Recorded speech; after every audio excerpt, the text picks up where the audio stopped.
की मीटिंग में आपको ऐसा क्या बताएं, 3 दिन में हम क्या बताएं आपको? आपके संपर्क में रहने वाले सभी आपके डायमंड लीडर्स हैं, ओपन लीडर्स हैं, एमराल्ड लीडर्स हैं। तो हमें तो मालूम भी नहीं कि आपको क्या दिक्कत है, क्या चैलेंज है, आपको क्या समस्या है, क्या जानना चाहते हो, आपके मन में क्या है, ख्यालों में क्या है, सपनों में क्या है, आप किस बैकग्राउंड से हो, आप क्या चाहते हो, किस स्थिति में काम कर रहे हो, किस शहर में काम कर रहे हो, ऐसा हम तो जानते नहीं। और मैं जानता नहीं हूँ और मुझे आपको ट्रेनिंग देनी है। तो ये कोई ट्रेन तो है नहीं कि भाई इंजन में जाके बैठ जाओ, कोई भी आए तो धगा आगे बढ़ा ले जाओ ट्रेन को, ऐसे तो है नहीं। तो आपसे वह बात करनी है जो आप जानना चाहते हैं, और आपको 3 दिन में हम वह बातचीत करें जो आपके वास्तव में आपके आवश्यकता है, जिस चीज़ की आपको, वह सबसे ज़्यादा आवश्यक है। तो कुछ लोग बताना चाहेंगे अपनी मर्जी से। सभी को नमस्कार। नाम मेरा फिरोज आलम, मैं बिहार का रहने वाला हूँ। अभी प्रेजेंट टाइम में लुधियाना शहर में रहकर काम कर रहा हूँ मैं। गुरुजी, सीखने के लिए यहाँ पे मैंने बहुत सारे मेंटरों से सीख ही रहा हूँ, सीखता हुआ ये काम को कर रहा हूँ। लेकिन जो प्रॉब्लम आती है, अभी जैसा कि आपने बोला मैं आपको क्या सिखाऊं, तो मोस्टली वाले से हमारी कांटेक्ट बनती है, लेकिन हिम्मत नहीं होता कि मैं एक लाइन बताइए क्या जानना चाहते हैं। कि उन तक मैं डायरेक्टली अकेला हूँ मैं उस शहर में, वो कैसे पहुँचूँ मैं। ठीक है, बैठ जाइए। Thank you. यही टाइम मिलता है, और टाइम चूक गए हम तो या तो उसमें गोल मोल बात कर लें या अपना संदेश भिजवा दें। टाइम उतना ही मिलेगा, या तो उसमें अपना जीवन बदल लें या फिर खेल खेलते रहें। यही पूरी ट्रेनिंग इसी में है। जी, मैं गोरखनाथ सिंह कुशवाहा, देवरिया जिले से। मैं यहाँ जानने के लिए आया हूँ कि टीम तो बढ़ती जा रही है, तो उसको कैसे मैनेज किया जाए। मैं प्रभात कुमार आजमगढ़ से हूँ, और सर मैं यहाँ पे एक चीज़ सीखना चाहूँगा कि मैं अपनी वैल्यू कैसे बढ़ा सकूँ। ठीक है, आप लोग। नमस्ते सर, मैं राजस्थान जयपुर से आया हूँ सर। मेरा एक क्वेश्चन है कि जैसे हम टीम को ज्वाइन तो कराते जाते हैं कंटिन्यू, लेकिन पीछे मुड़ के देखते हैं तो हमारे साथ 1-2 खड़े मिलते हैं। और दूसरा क्वेश्चन ये है कि हमें हाईली प्रोफाइल में जाना, तो हम कैसे आगे बढ़े कि हमारी प्रोफाइल लोगों को बिजनेस दिखा सके हम। ठीक है सर, नमस्कार। मेरा नाम जगदीश है और हम गोपालगंज से आए हैं, और हम ये जानने के लिए वहाँ से गोपालगंज से चल के यहाँ पे आए हैं कि हम दूसरा माधव कैसे बन सकते हैं। आपका नाम क्या है? जगदीश। तो जगदीश बनोगे तो ज़्यादा अच्छा रहेगा, है ना। उन्होंने, माँ बाप ने नाम जगदीश दिया, बहुत सोच समझ के दिया होगा, है ना। तो जो नाम दिया वही बनना है जीवन, उसी नाम को कमाना है। नमस्कार सर, मेरा नाम कुसुम देवी है और मैं गोपालगंज से आई हूँ, और मैं ये जानने के लिए आई हूँ कि मैं टीम तो बना रही हूँ, लेकिन उस टीम को लंबे समय तक कैसे लेकर के चलूँ। ठीक है। विजय कुमार श्रीवास्तव है और मैं छपरा बिहार से हूँ। गुरुजी, टीम तो हम लोग काफ़ी मेहनत करके बनाते हैं।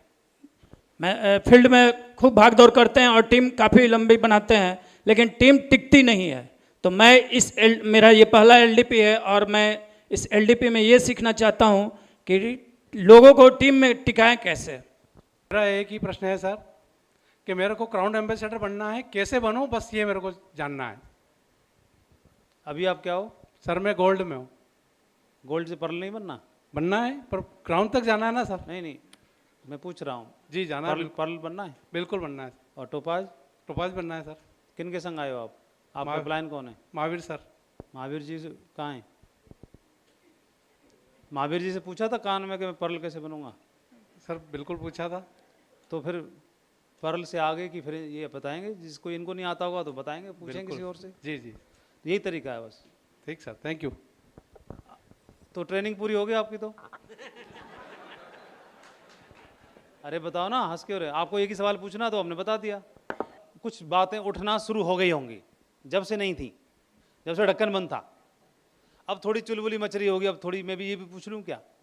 फिर सोचते हैं मन में, पूछूं कि नहीं पूछूं, कहीं भरी सभा में बेइज्जत ना हो जाऊं कहीं कि क्या उल्टा सवाल पूछ रहा है। तो छोड़ो, क्यों पंगा ले रहे हो, जान दो, है ना।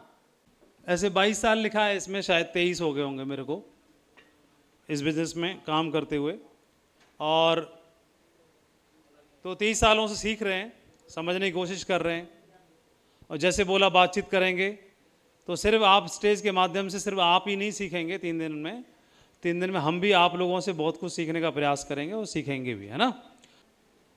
सबसे पहले प्रश्न यही आया दिमाग में कि लीड क्यों, ये ट्रेनिंग वर्कशॉप क्यों, और ये एलडीपी क्यों। तो सबसे पहला जो प्रश्न था वो यहीं से शुरुआत हुई कि सबसे पहले कि ये एक मीटिंग और मीटिंग क्यों, एक और मीटिंग क्यों। तो मीटिंग तो हो ही रही है, आप लोग कर ही रहे हैं अपने शहरों में लगातार, है ना। मीटिंग के नाम अलग अलग होते होंगे, होती तो मीटिंग ही है ना, बोलिए। तो आज भी मीटिंग ही है, मीटिंग का नाम रख दिया, इसी मीटिंग का नाम रख देते दिशा, तो ठीक है दिशा चल रही होती। इसी मीटिंग का नाम रख देते सक्सेसफुल सेमिनार, तो उतने लोग तो हैं ही, उतना बड़ा हॉल तो भरा ही हुआ है। क्यों? यही स्टेज, ऐसे लोग बैठना है। तो मीटिंग का नाम बदलने से, टाइटल बदलने से भाव बदल जाता है, ऐसा है, भाव बदल जाता है। तो फिर इस मीटिंग का नाम है एलडीपी या लीड के नाम से। फिर ये और एक और क्यों, क्योंकि कर तो रही है 4 साल से 5 साल से, और यहाँ भी अंत नहीं है, यहाँ से जाने के बाद भी आपको करनी होंगी, शेड्यूल्स लगे होंगे आप सभी के, और भी मीटिंग्स, फिर संडे को, फिर फ्राइडे को, फिर थर्सडे को, फिर मंडे को, फिर अगले महीना, फिर दिवाली से पहले, फिर छठ के बाद, फिर और न्यू ईयर पर, फिर हैप्पी न्यू ईयर की मीटिंग। बोलो, लगातार मीटिंग्स ही होंगी, है ना। फिर एक और मीटिंग क्यों, कोई बोलना चाहेगा आप में से? सेल्फ डेवलपमेंट, और खुल के बोलिए हिंदी में।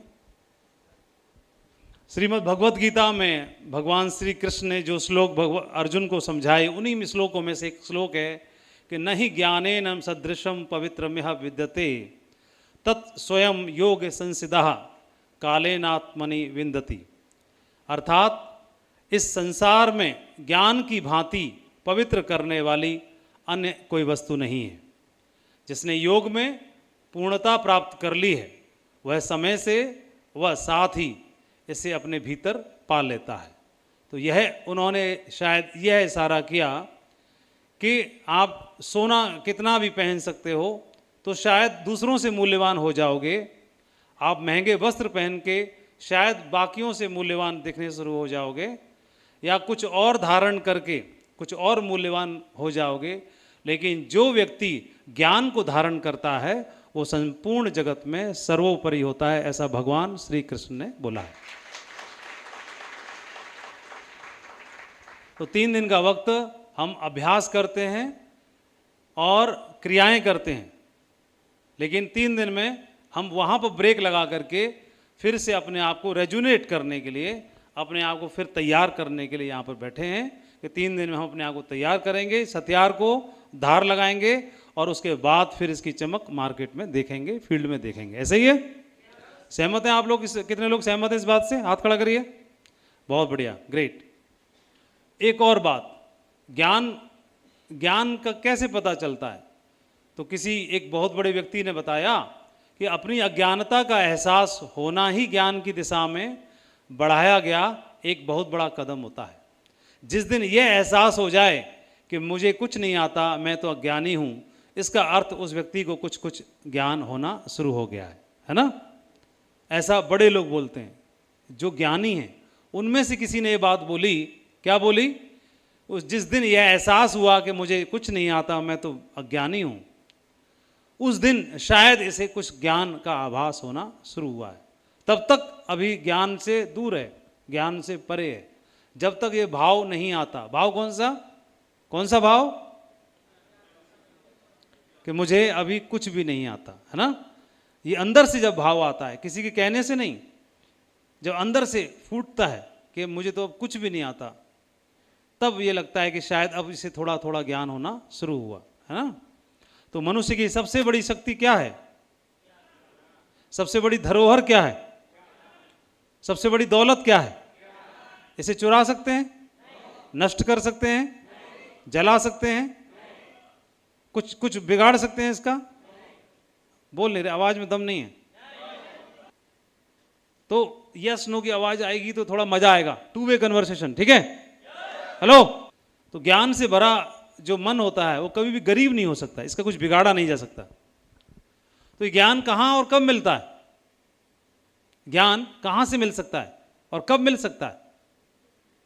अगर जागरूक हैं, जागे हुए हैं, तो हर पल, हर क्षण, हर किसी से, कहीं भी।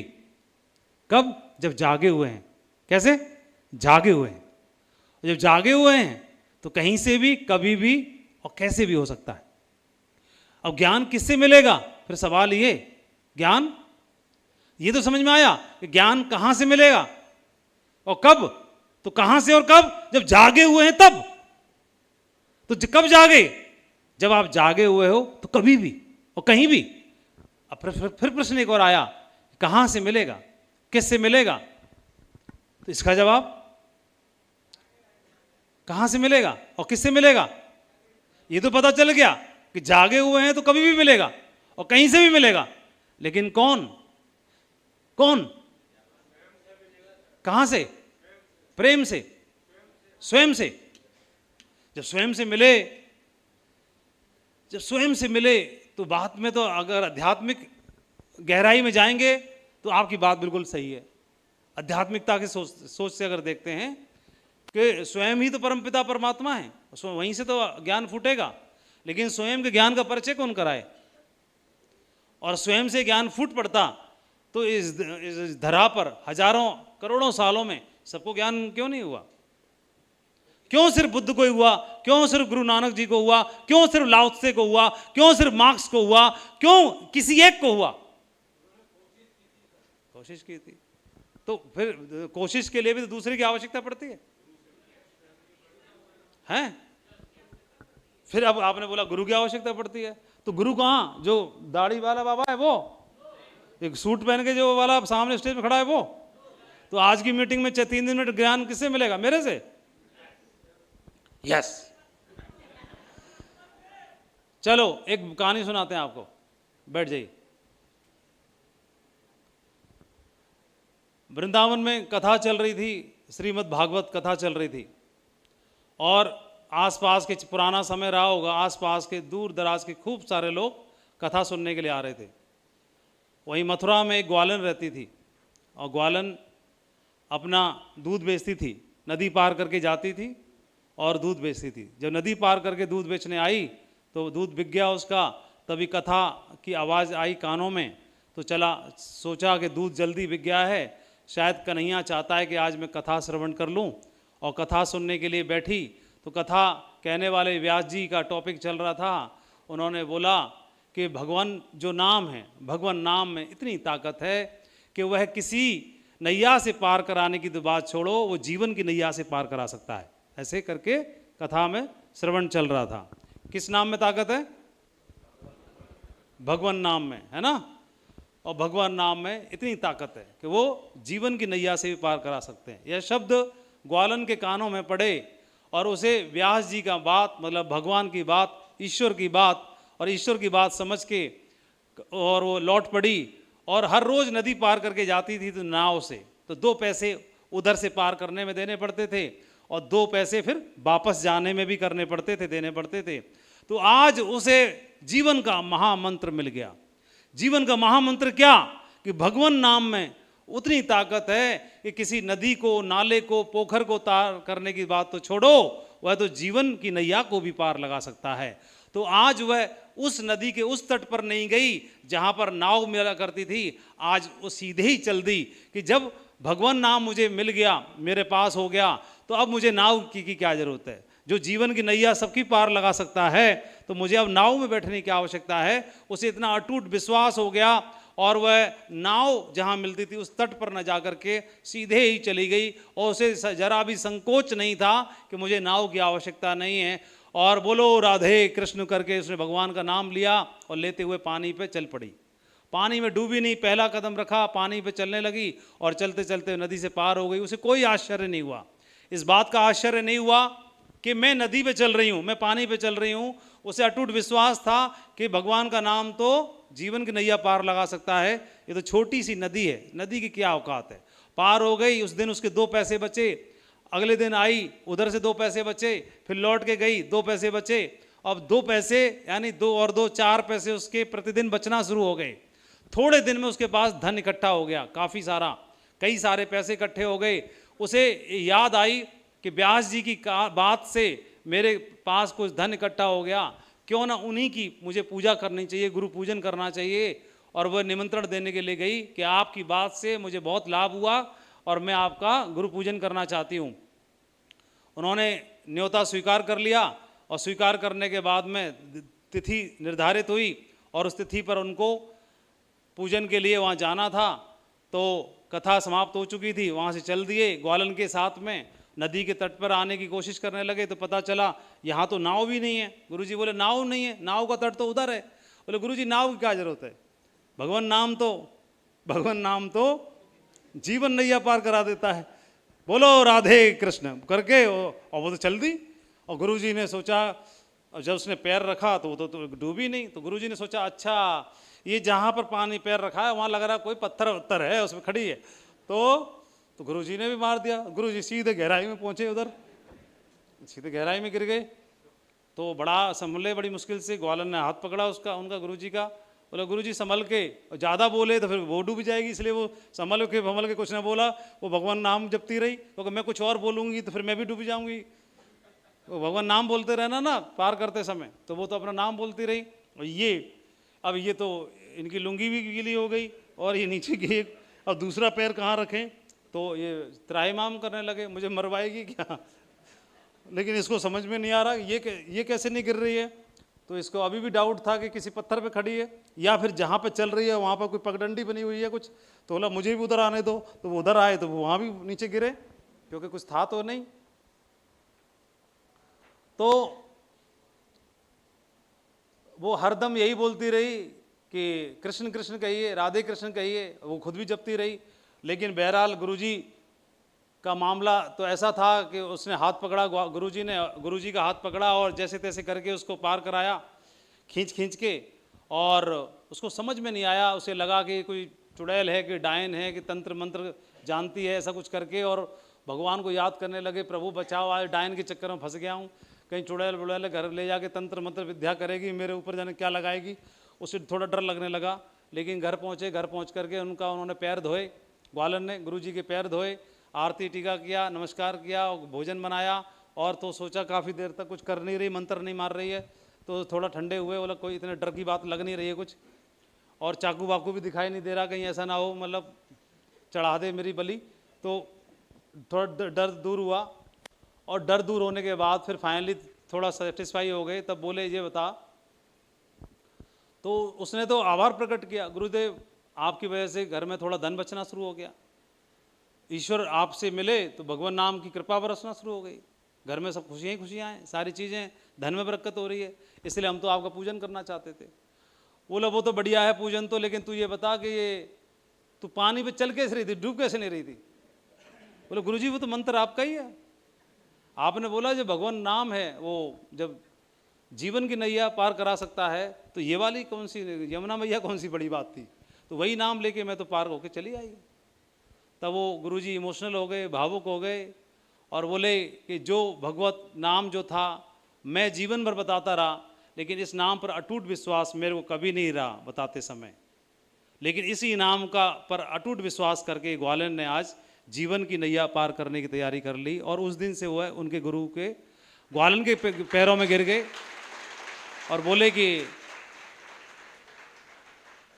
मेरे को गुरुजी बोलना तू छोड़ दे, पाप लग जाएगा मेरे को, मैं वैसे ही पापी हूँ, तू आज से मेरी गुरु है ना।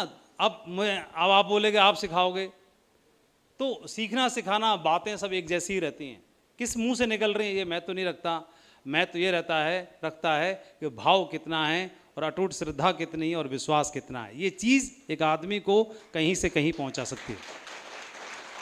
तो कहीं से सुने, कहीं से देखें, सबसे महत्वपूर्ण बात यही है।